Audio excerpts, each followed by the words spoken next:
que a gente está fazendo aqui? De que é feita essa realidade? Para onde que a gente está indo? São perguntas que todo mundo se faz numa certa etapa da vida, né? Afinal, qual que é o grande objetivo? Qual que é a grande sacada de estar aqui vivendo? Será que nós só estamos jogados aqui, né, por qualquer tipo de poder, digamos assim, ou acidente, né? E estamos aqui para quê? Para sofrer? Não, tem uma vertente que fala isso. Estamos aqui para aprender, outra vertente fala isso.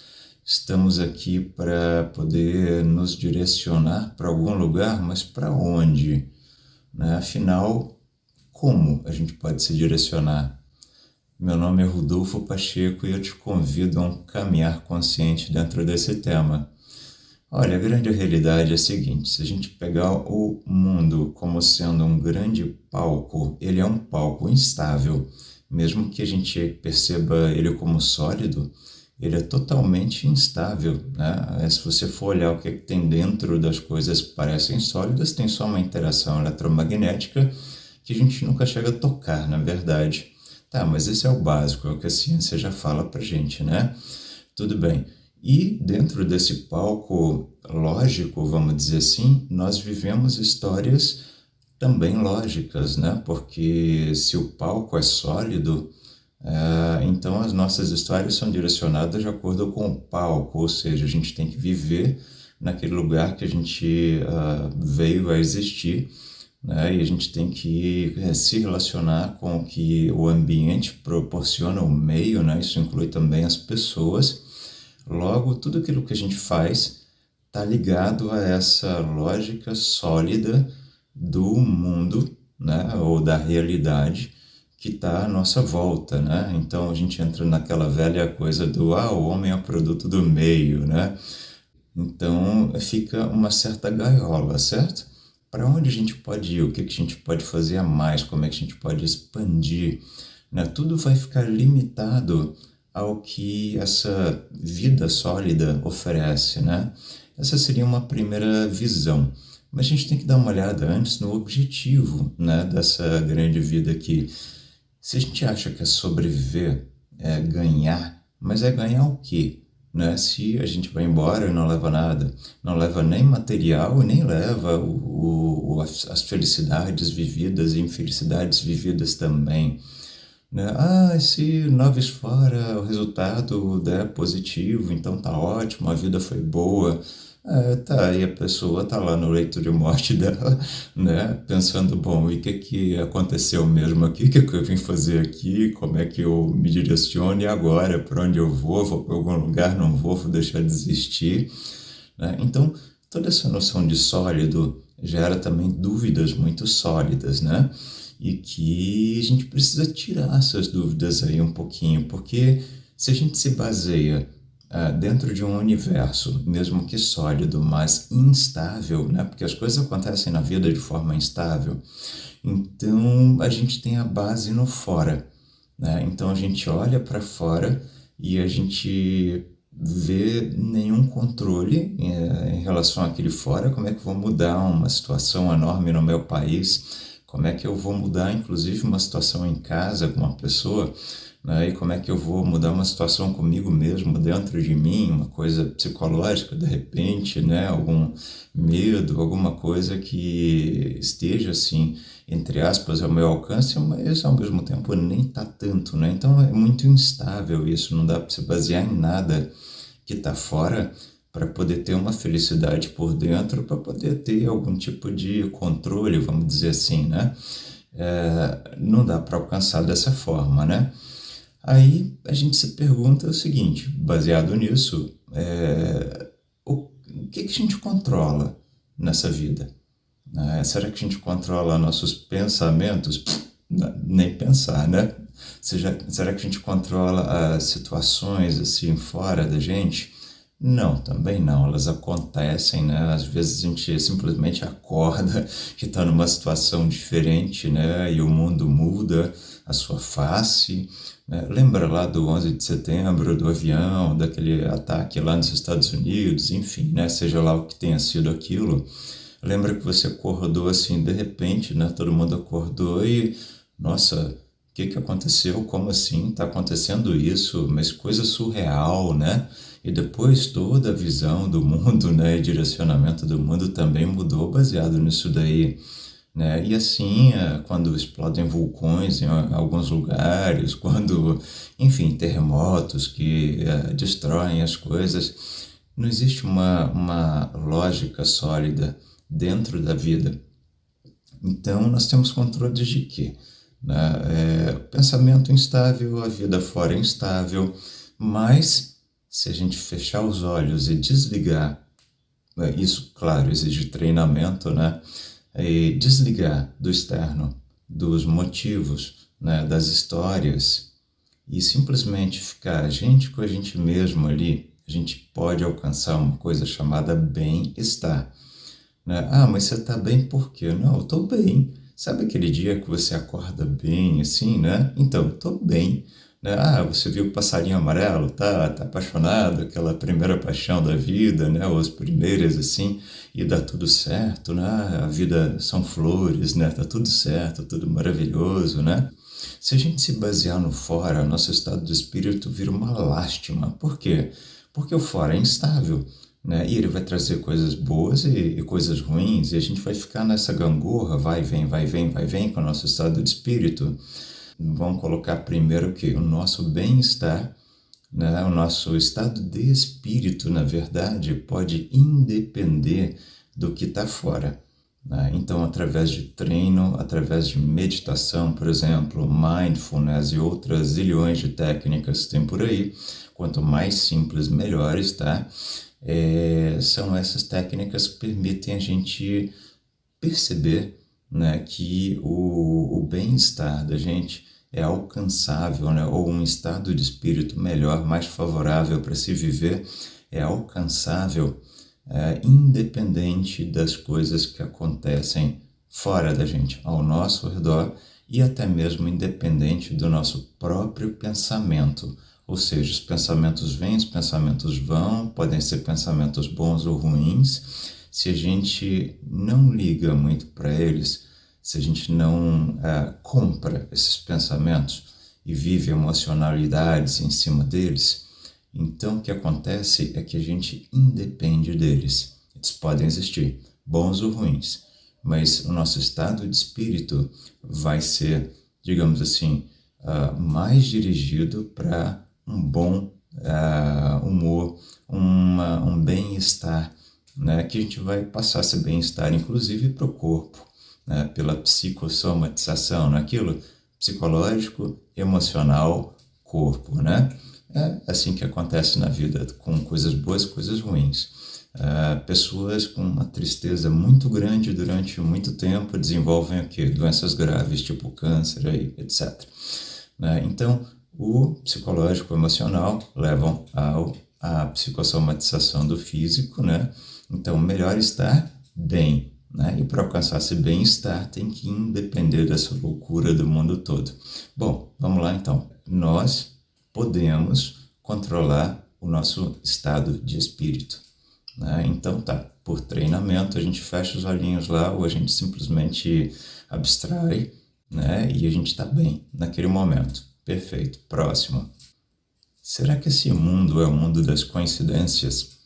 Vamos raciocinar um pouquinho aqui, tá? Então, se você pensa numa pessoa, né, de repente ela aparece, foi só uma coincidência. Mas isso aconteceu uma vez só na sua vida? Não. Várias vezes acontece, não é? Tá. Se a gente está numa roda de amigos assim, de repente você está pensando em falar alguma coisa, está esperando aquela janela para poder falar e a pessoa do outro lado da roda fala exatamente o que você ia falar. Que coincidência, não? Pois é. Estamos interligados? É quase isso. E assim também, se você sai com um espírito, por exemplo, você focou que quer ver carros amarelos, tá? E então você sai e aí você vê um carro amarelo, você fala, vi um carro amarelo. e depois você fica com aquilo como uma intenção, né? E você acaba vendo outro carro amarelo, e depois outro carro amarelo. E ao longo de 1, 2 semanas, você começa a ver tantos carros amarelos, né? Que você não acredita que tem carro amarelo assim, nessa quantidade na sua cidade ou no lugar que você está ali. A mesma coisa, aquela brincadeira do Fusca azul, né? Sabe, adolescente, Fusca azul, tu dá um tapinha, né? Alguma coisa de criança, assim. Ok, mesma coisa, você vai começar a ver um monte de Fusca azul e anos depois você vai estar vendo o Fusca azul e lembrando daquela coisa, porque você teve aquela intenção, aquele direcionamento de foco, né? Então, não parece meio estranho que esse mundo, entre aspas, tão sólido assim, tão lógico, tão racional, seja cheio de coincidências dessa forma, né? Ah, Outra coisa também, você está bem no dia, aquele dia que você acorda bem, inexplicavelmente, né? E o que acontece no seu dia? Só coisas boas ao longo do dia, é ou não é? Você está com um bom humor, um estado de espírito favorável, né? Vão acontecendo coisas boas ali. Esses pensamentos também são ruins? Não são, são pensamentos melhores, né? Então, compatível com o seu estado de espírito. Agora, no dia que você acorda mal, aquela coisa pesada, aquela coisa que você não quer fazer nada no seu dia, qualquer coisa te enche a paciência, como é que é o seu dia? Ele arrasta, né? As coisas parecem que são grandes demais de problemas, assim. Parece que tudo juntou naquele dia para você, né? Já levanta, tropeça no móvel, sai, tem alguma coisa no carro ou no transporte, né? Coisas te incomodam na rua, você chega no trabalho e de repente aquilo tá um saco, você não quer estar ali mesmo, sabe? Então tudo é maçante, é ruim por causa do seu estado de espírito, né? Então, pera lá, vamos juntar as coisas então. Se o palco se molda ao seu estado de espírito, será que aquele estado de espírito mais presente, mais frequente, ou em outras palavras, que você vibra mais, está modificando a história que você está vivendo e está te entregando um resultado, né, que parece sólido, mas que pela coerência não poderia ser sólido, senão você não teria tantas coisas moldadas ao seu estado de espírito? E aí leva a gente a uma curiosidade.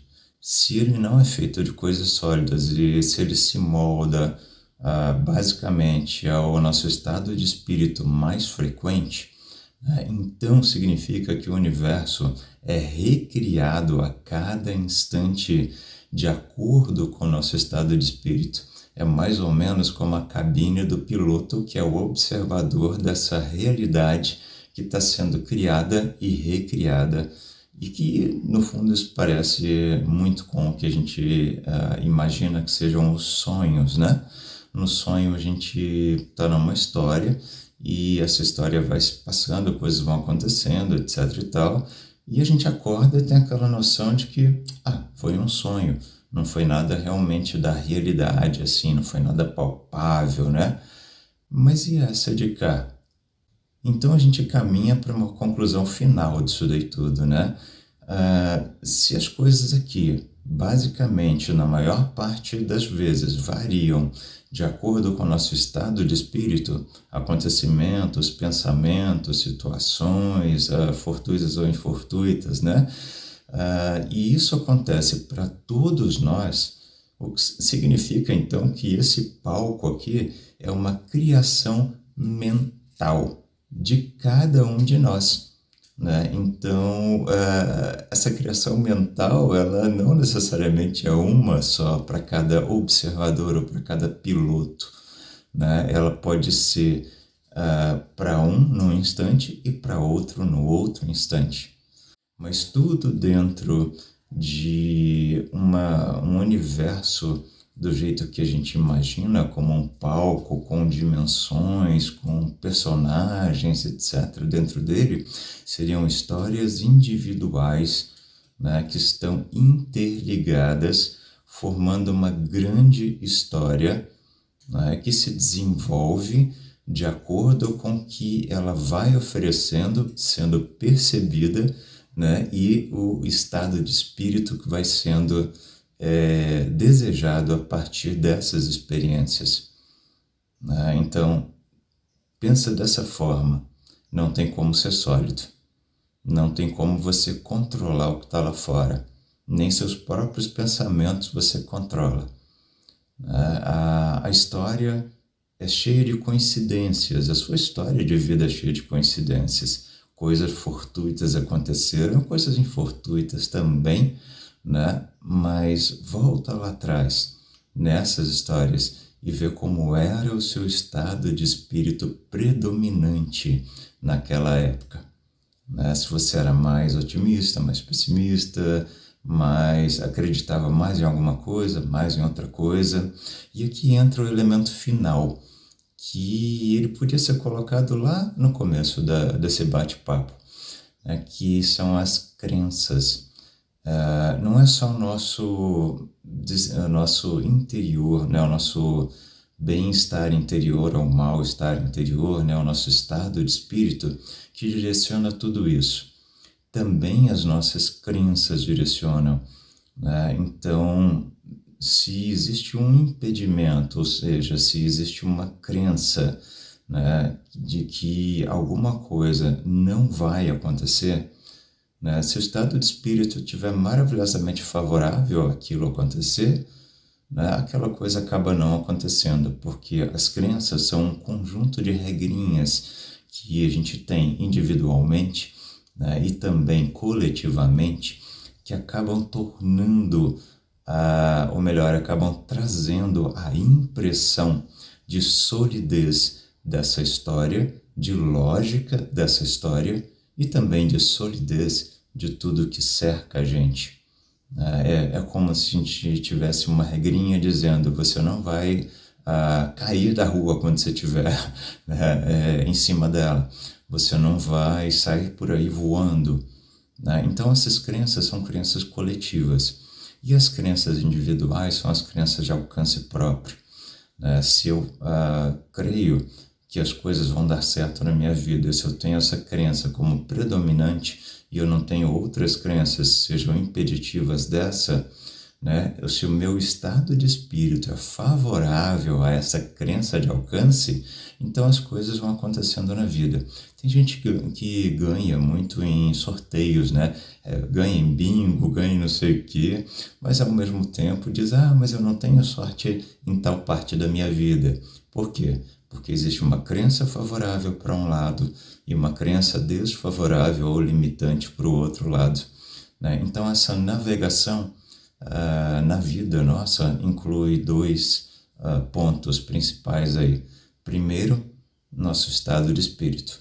E segundo, as crenças que possibilitam ou limitam, né, a abrangência desse estado de espírito.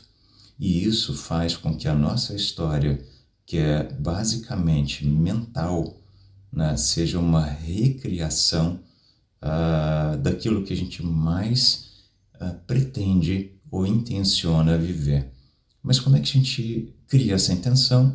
Bem-estar, né? Ou melhor, estado de espírito, né? Favorável ou desfavorável, e ausência de crenças ou presença de crenças positivas, né? Como é que a gente tem uma ausência de crenças? Não dá para ter a ausência total, mas a gente pode diminuir as crenças limitantes, né? Ou substituí-las por crenças que sejam positivadoras, otimistas, né? E impulsionadoras daquilo que a gente quer atingir.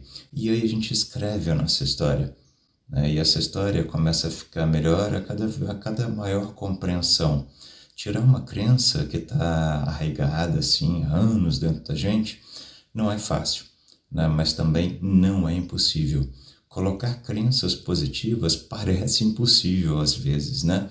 Porque a gente quer acreditar, a gente quer fazer acontecer, a gente quer que aconteça e parece que não vai. Mas não vai porque existem outras crenças que podem estar por trás dessa daí, né? Ou da intenção dessa, meio que ocultas ali, né? E então estão impedindo. E esse é o grande motivo da gente mergulhar em meditação, para poder compreender o nosso interior mais profundo e para poder olhar com a luz da lógica para essas crenças, né? E se perguntar, isso é o que eu quero para mim? Isso serve para minha experiência? Isso vai me trazer o que eu pretendo alcançar? Né? Se não, aquilo se torna automaticamente ilógico, né? E aqui já é mais da metade do caminho andado para aquela crença ir diminuindo e ir sendo substituída por uma outra crença. Então é isso, pé na estrada, bom estado de espírito, né? Ao máximo, independa do que está acontecendo à volta, independa dos pensamentos que ficam às vezes barulhando na cabeça, né? E tente observar as coisas de fora como mais leves. Tente observar essa vida como uma construção mental. Não que as pessoas e as coisas não sejam importantes, elas são, porque fazem parte da nossa história. E elas são tão reais quanto a gente imagina que elas sejam. Na verdade, elas são tão reais quanto a gente é também. As outras pessoas são tão observadores como nós somos observadores e pilotos, né, da nossa vida, das nossas histórias, né? E elas são de mesmo quilate, vamos fazer assim, existencial, que a gente é também, né? O que significa que a gente não vai sair por aí tirando uma vida ou desprezando as pessoas, coisas dessa forma, mesmo porque isso traria um estado de espírito ruim e desfavorável, né? Às nossas boas experiências também. Então, por isso, aquela máxima de qualquer religião e filosofia, o amor, né? Amar acima de tudo. Amar no sentido de que isso é o amor mesmo, né? No sentido de aceitar as coisas como são, encontrar a beleza em cada pessoa, em cada coisa, em cada situação, independente de ficar tentando encontrar ou que essas coisas pulem a nossa cabeça, né? Na parte lógica de pensar, isso é ruim, isso é ruim. Por quê? Porque eu estou julgando isso ruim. Por quê? Porque eu tenho uma crença de que isso é ruim, né? E não uma crença de que talvez isso não se importe, não tenha tanta importância assim para o que eu quero alcançar na minha história. Grande dia, tudo de bom. Até uma próxima oportunidade.